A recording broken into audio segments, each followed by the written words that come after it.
امریکی صدر Donald Trump نے $500 ارب کے Stargate A I project کا اعلان کر دیا۔ کہا اوپن اے آئی اور ایگل اے آئی میں $500 ارب کی سرمایہ کاری کریں گے۔ 1 لاکھ ملازمتیں پیدا ہوں گی۔ بہت جلد امریکہ میں اے آئی انٹرنیشنل کانفرنس کا انعقاد کریں گے۔ ٹرمپ نے کہا امریکہ چاہتا ہے ٹک ٹاک میں 50% شیئرز ملیں۔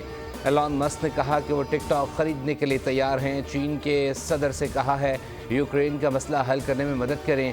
روس کو عندیہ دیا کہ اگر وہ مذاکرات کے میز پر نہ آیا تو ممکن ہے روس پر پابندیاں لگا دیں۔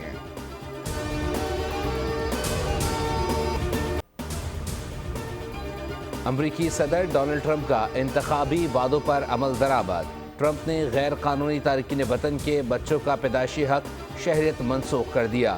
ایگزیکٹو آرڈر کے بعد غیر قانونی تارکین وطن کی گرفتاری کے لیے آپریشن کا آغاز ہو گیا۔ ڈیموکریٹ پارٹی نے ٹرمپ کے ایگزیکٹو آرڈر کے خلاف قانونی جنگ شروع کر دی۔ بچوں کے پیدائشی شہریت کے حق کی منسوخی 22 ریاستوں میں چیلنج کر دی۔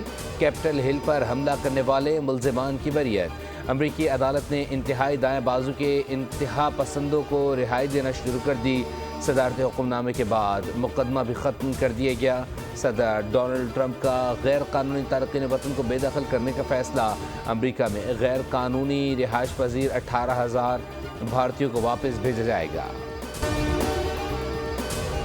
مشرق وسطی کے 2 بینکوں سے $1 ارب قرض پر اتفاق ہوا ہے۔ قرض 6 سے 7% شرح سود کی شرط پر حاصل کیا جائے گا۔ وزیر خزانہ محمد اورنگزیب کا غیر ملکی نشاتی ادارے کو انٹرویو۔ کہا ایک بینک کے ساتھ 2 طرفہ اور دوسرے بینک کے ساتھ تجارتی قرضہ ہے۔ پاکستان نے اس جائزے کے حوالے سے پیشگی اقدامات کیے ہیں۔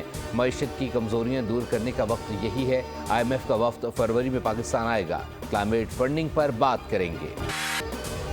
بالائی علاقوں میں برف باری سے ٹھنڈ مزید بڑھ گئی۔ ایبٹ آباد، گلیات، مانسیرہ شدید برف باری کی لپیٹ میں۔ شوگران کاغان میں 1 فٹ، ناران میں 3 فٹ تک برف پڑ چکی۔ کالام، مالن جبہ میں بھی وقفے سے برف باری۔ آزاد کشمیر کی وادی نیلم میں بھی ہر سو برف ہی برف۔ بلوچستان میں بھی سردی بڑھ گئی۔ کوئٹہ، چمن اور زیارت میں بھی برف باری۔ سوات کے علاقے خوزہ خیلہ بارش کے دوران مکان کی چھت گر گئی۔